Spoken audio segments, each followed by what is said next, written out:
Welcome back to Learning Matters. I'm Doug Wooldridge, your host, and today I'm very excited to chat with our guest. She's a world strategist that has developed and executed learning strategies for Fortune 500s. She's played a pivotal role in award-winning teams, contributing to 16 awards over 4 years. She's an author featured in multiple journals through the ROI Institute, and she's Senior Director, Learning and Development at Intermountain Health. Bette Kidane, welcome to the show. Thank you, Doug. I'm really happy to be here today. Wonderful. Well, today we're going to go over some of the latest innovations in the learning and development world. I'd like to start with this first, Bette. What strategy matters most in learning and development today? Well, Doug, let me first say that throughout this interview today, these views are mine only, and not the views necessarily of Intermountain Health. So I just want to put that out there. Strategy in learning and development today, I think it is very critical for organizations to create a culture of continuous learning. How can you make learning something to be desired? How can you engage learners in both their career growth as well as helping their teams? A lot of adult learning comes from discussions and thinking things through. So providing opportunities as well for people to come together in a forum to discuss key strategic areas is really not only a great opportunity for learning as well as a great opportunity for connecting and finding solutions. So providing opportunities for people to innovate and also be recognized for their contributions.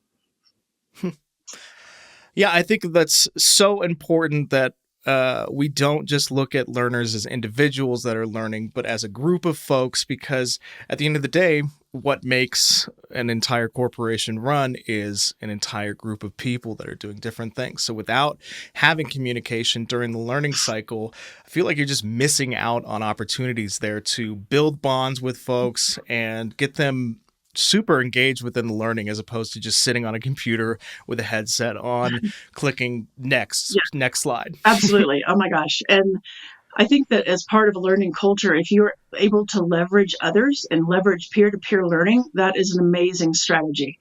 When people get excited about learning, they want to help others. They want to share what they know.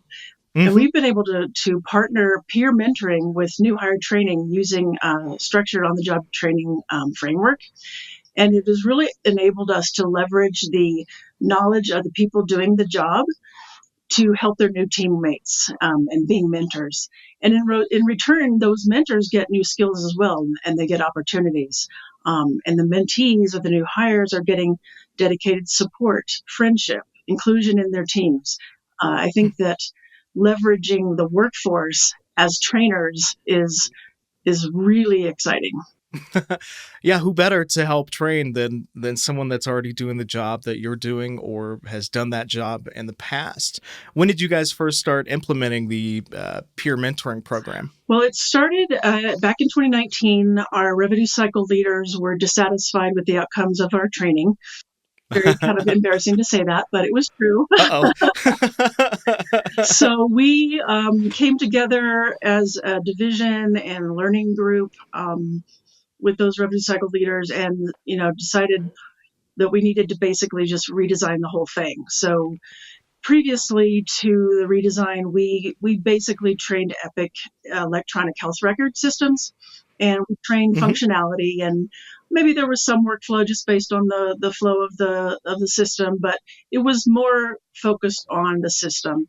So we redesigned it, broke it down to the studs, and rebuilt it. We added operational workflows, focus on that. We added practice, we added skill checks or competency validations. And then we really drastically revised how we delivered the program.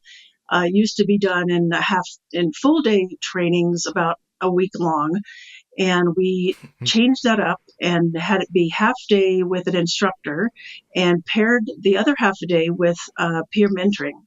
So we got people in the teams to be mentors for those new hires coming into their teams. And we used a structured on-the-job checklist or competency list that was created with the leaders of each team to structure that program and help those mentors know exactly what to cover, not just be, hey, Joe, come sit with me today. You're going to watch what I do. Yeah. That's an incredible reduction of time to complete training there. That's So unbelievable. yeah, we had some great results, and we were able to reduce the time to independent performance by 41% across the division, which was Wow. amazing, and that equated to $1.9 million a year for the life of the program. So we're Oh still my seeing gosh. returns from the program. Very excited about it. That's got to feel good 5 years into Right? it. Yes. Yes. And do you think the success of that was that the learners just felt much more comfortable that they had a helping hand with them throughout the second day of the process? Well, what we found, we did an ROI study on the whole program. And so there were the financial benefits of the ROI. It was 747% ROI, which is amazing. Much higher than I ever anticipated it would be. Um, Yeah. and never thought I'd say, hey, we just saved $1.9 million in productive time, But in addition to that, we were able to do a qualitative analysis of our participants in the program, and the mentors reported that they were really excited to be able to help people in their team get set up for success, to welcome them into the team, to learn themselves the workflows better. When you train someone else on something, you become an expert in that content. So they Yeah. learned their jobs even better, but they also learned leadership skills, which was a great boon to them. And many of them reported that they were able to get promotions and move to the next level. So that was pretty exciting. Wow. The mentees reported that they felt welcome, they felt included in their team, they were excited, and they felt like they had support. And it was really cool. We had some people report that they felt like Intermountain really cared about them because they invested so much in their learning and their training. So the Yeah. mentees really enjoyed it. And then our team leaders reported that their teams were more engaged. They seemed happier. They also reported a reduction in the time to proficiency. And we're just very excited for this type of learning approach. How did you come to this learning approach? Did you set up mentoring, peer mentoring type of things before in the past? Not at all. It was basically through looking into what's going to provide our best results. So Mm-hmm. we leveraged cognitive behavioral theory, which is peer modeling. So the modeling of behaviors by a peer encourages someone to do those behaviors the same way as the peer. So there was that. And then there was structured on the job training, which provides that reinforcement on the job of what is learned in class. So I'd been doing structured on the job training for years and across various organizations. So I thought, well, we need to bring in structured on the job training as well. And then that peer mentor program is going to even take it to the next level because of Mm-hmm. that psychosocial benefit that the pairs have. They bond, they learn from each other, they have a relationship that grows with them, and it brings that personal approach, so much more so than the instructor and the group or the e-learning, which is very impersonal. So it really kind of Yeah. cemented everything together with that personal approach. I would love to know how your stakeholders took the idea that we're going to take this training down from 7 days to basically 2 half days. Were they a little trepidatious about it? It went from maybe 5 days to 10 half days. So it Gotcha. moved out longer, but actually we got really good adoption, really good support of it, Hmm. partly because our senior leaders of the division of the revenue cycle as well as the learning and development group were very supportive of it. And also that the leaders of the operations, the teams, they knew that what we were doing already wasn't working. So we needed to be able Right. to try something else. And I think it made sense to them. So they are supportive. I think we've had pushback in terms of we don't have the people to do this, or it's hard to get Mm-hmm. people to be mentors.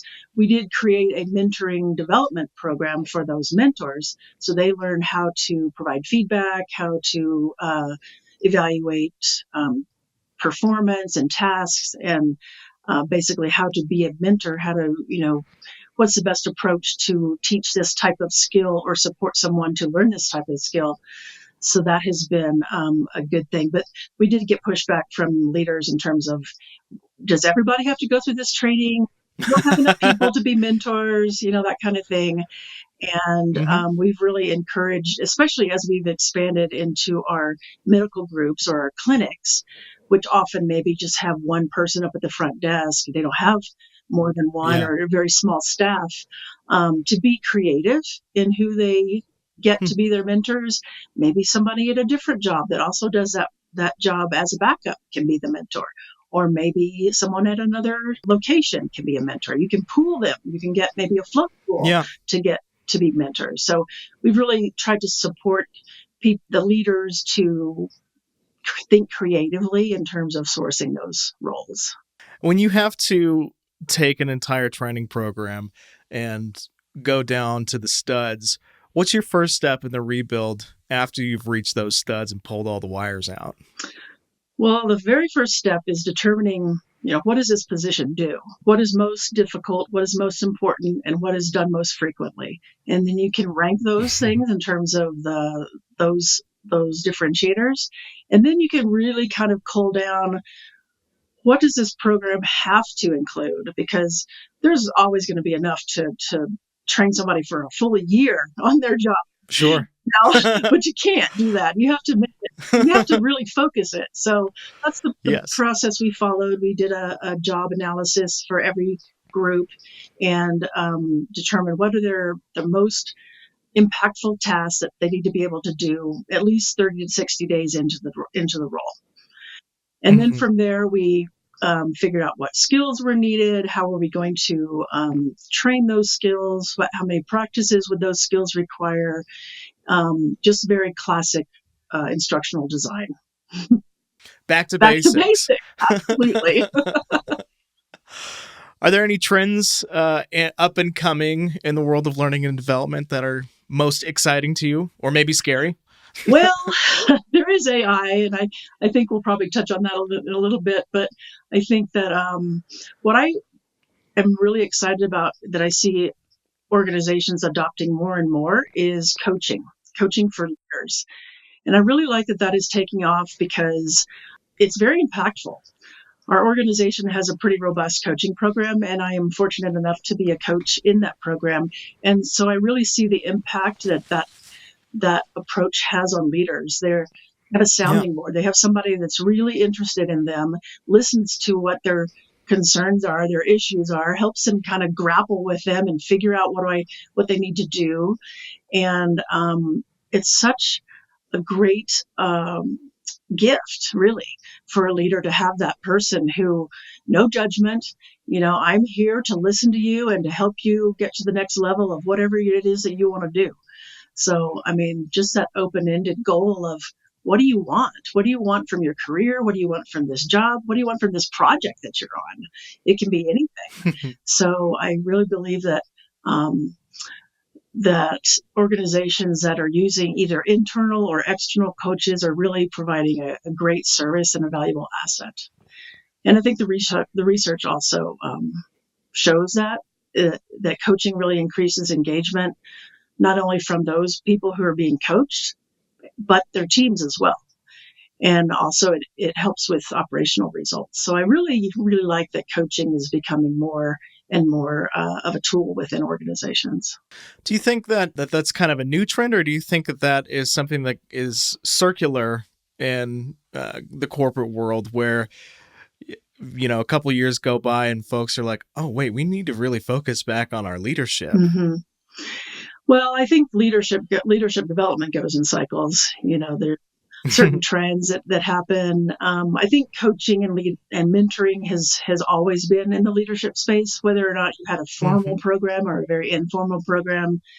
Working with someone who you feel is somebody that you trust and that you can work with has always been how people learn to do their work, and how, modeling someone who's the way that you want to be, that's just classic mentoring right there. But I think the formal programs have been really great because now there's organizations that you can hire that have teams of coaches that can come in and be at at the fingertips of the people that need it. Just like, oh, I have a coach available. Wow, amazing! I love that coach. The first time I heard that somebody in our organization had the opportunity to have a coach, I'm like, how'd they get a coach? Like, hey, what do I need to do to get a coach?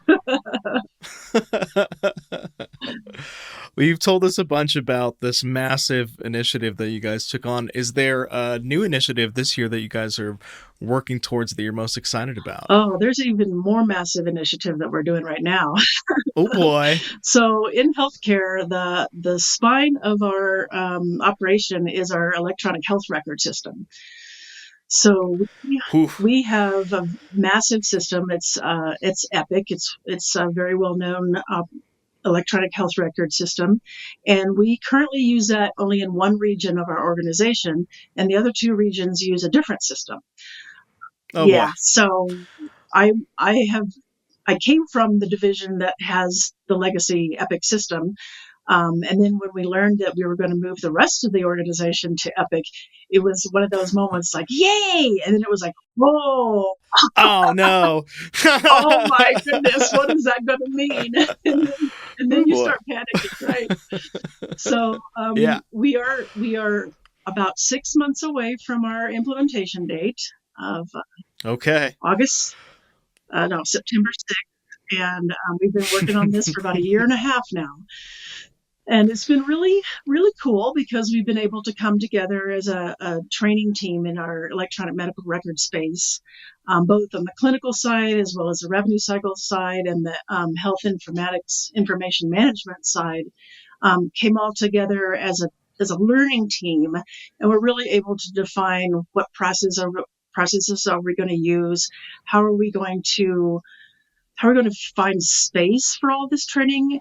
And it's also a big bang go live. So it's like one day on, done.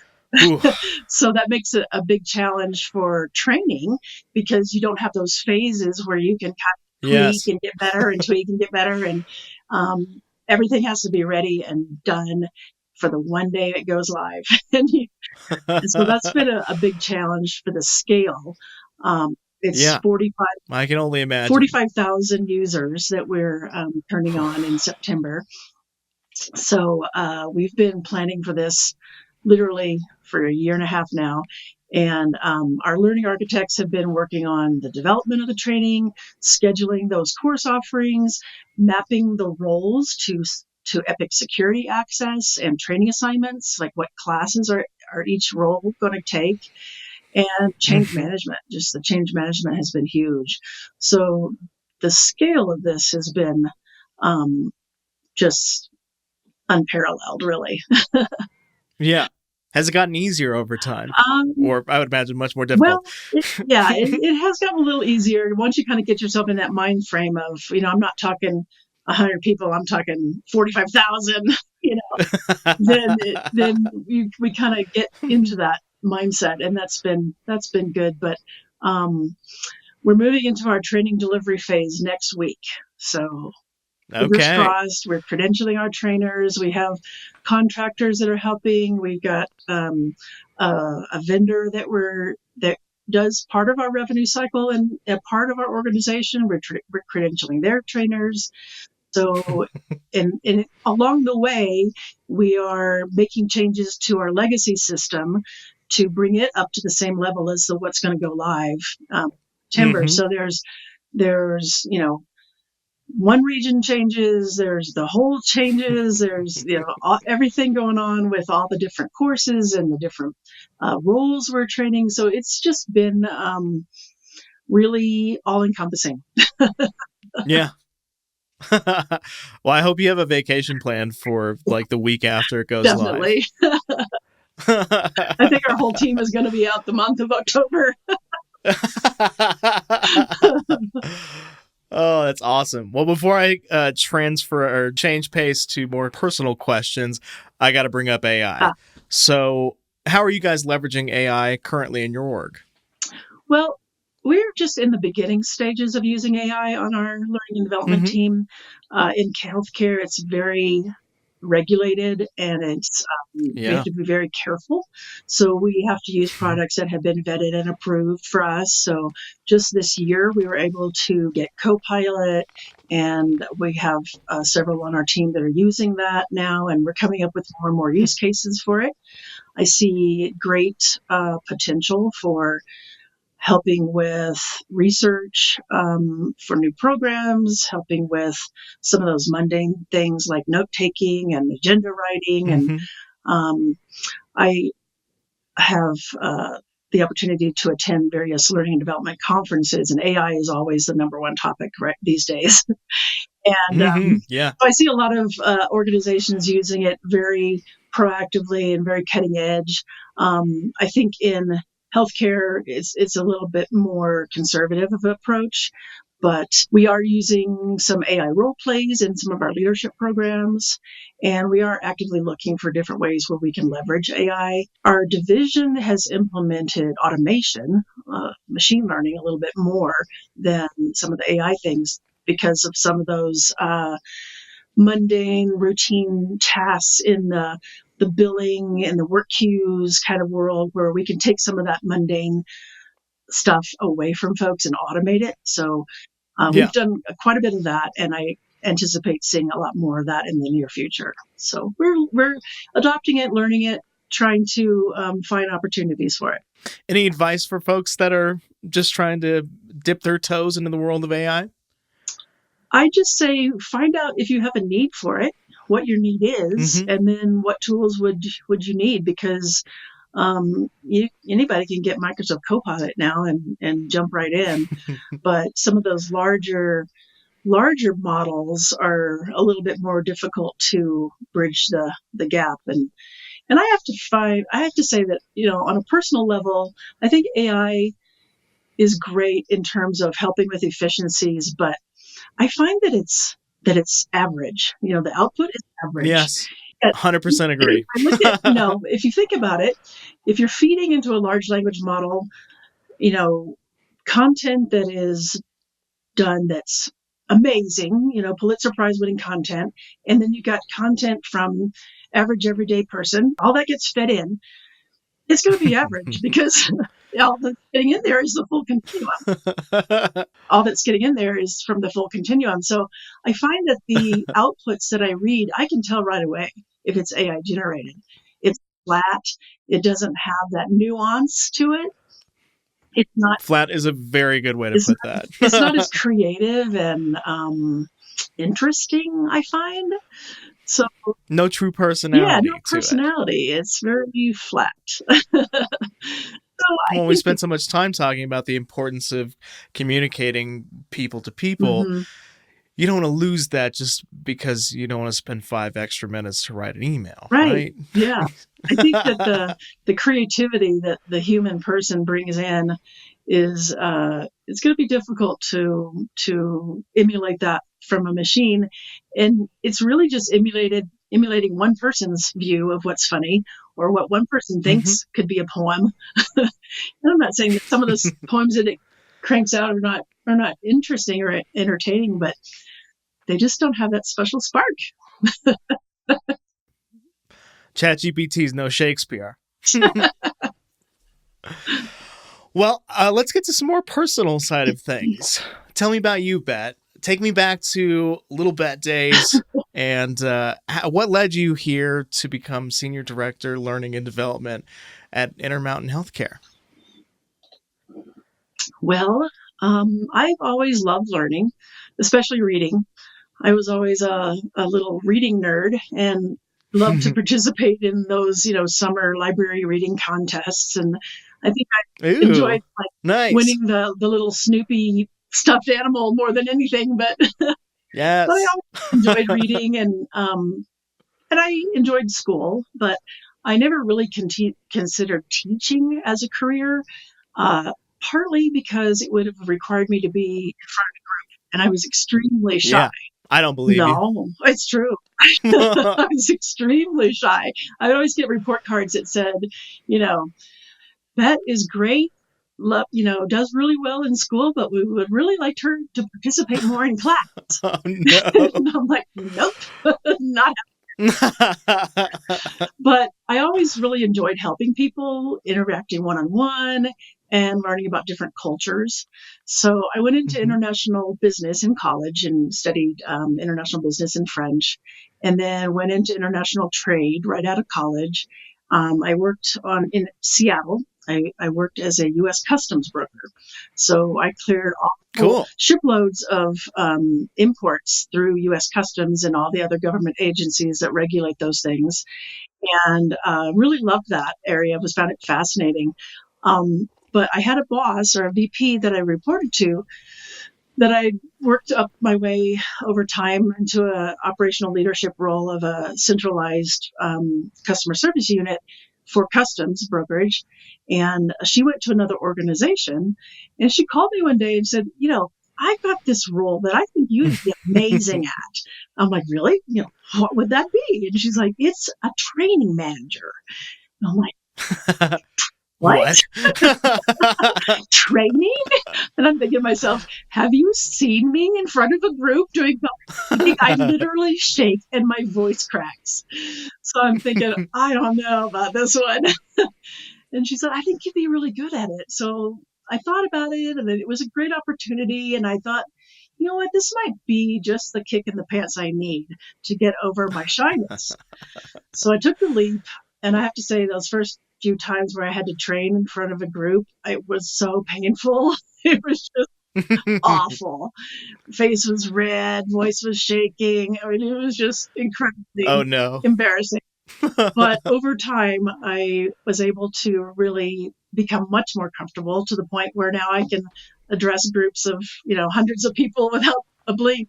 So it's really helped me in that area. So I would encourage anyone who is struggling with public speaking or shyness to, hey, come train a class. Not just one class, but like a lot of classes, because it might take a Yes. while.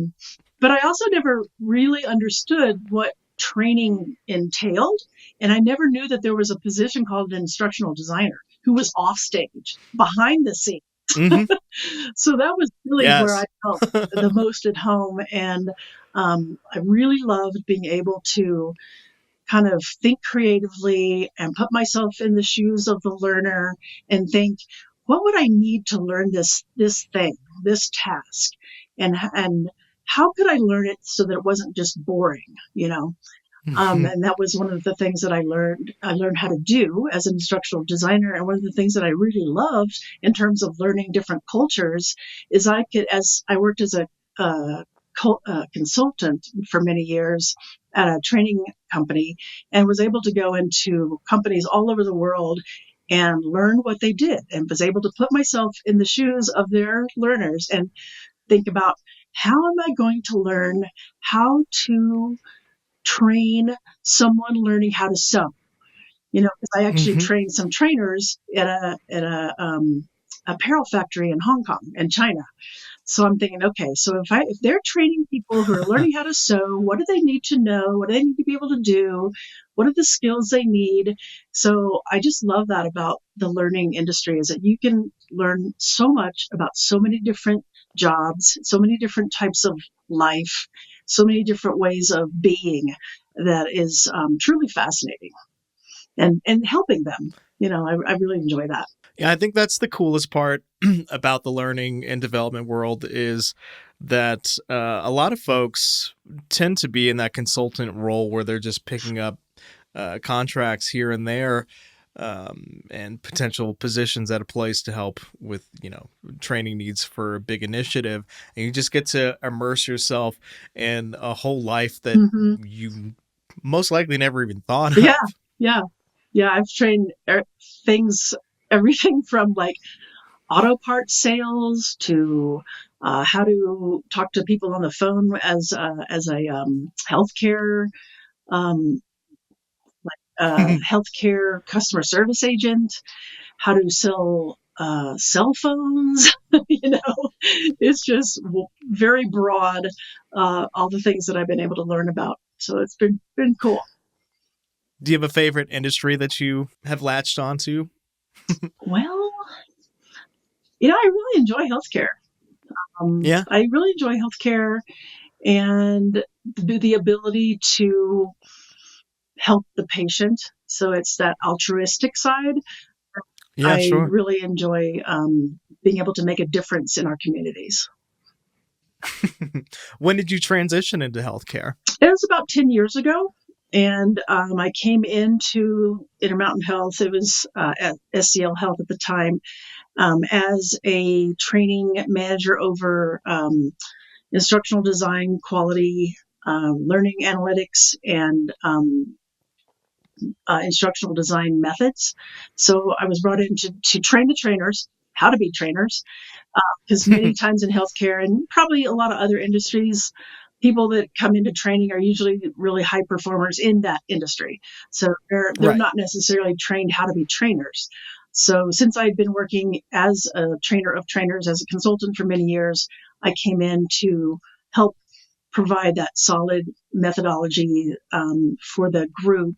And over a period of maybe 4 years, the group went from a collection of people that knew various parts of healthcare to a very high performing learning and development team. Very, very proud moment when we won our first award as a learning and development team for best learning team. That was really Yeah. exciting. That's a drastic difference, turning yourself into a professional in one thing and then a professional in learning and development. Even if you are the subject matter expert, it's tough to get to that point of where you're having success with engagement and getting people up to speed. Well, I have one final question for you here. Okay. So if you could go back in time, let's say just out of college, and you were able to sit down with younger Bette on a park bench, what advice would you give to yourself? I think I'd just say, you've got this. I love it. Just that little bit of pep. You've got this. Oh, yeah, Don't worry about I do got this. Don't worry about what others think. Don't be shy. Be confident in yourself. Embrace opportunities that are outside your comfort zone. Seize the moment and don't give up. Just do things that you want to do, not that you feel like you have to do. And then I've tried over the course of my career to really be vocal and advocate for what I want in my career, where I want to go. And that's part of that, being confident in yourself.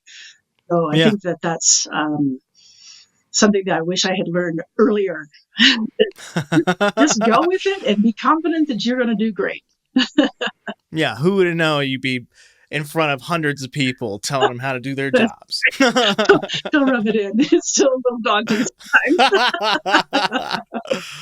I love it. Well, before I get you out of here, where can people connect with you, Bette? Well, I'm on LinkedIn, so you can look me up. It's Bette.Kidane, Kidane, and I work with Intermountain Health, and would love to hear from folks. Awesome. Well, this has been an incredible conversation, and thank you for giving me such a wonderful deep dive into your world. Really appreciate you coming on the show today. Thank you. Appreciate it, Doug. Thank you, listeners. If you learned something today or if you had a laugh, tell someone about it. Thanks again, Bette. Thank you. This has been another episode of Learning Matters. As always, like and subscribe wherever you get your podcasts. And don't hesitate to reach out to us here at ttcInnovations to learn more about how we can help you with your training needs. See you next time.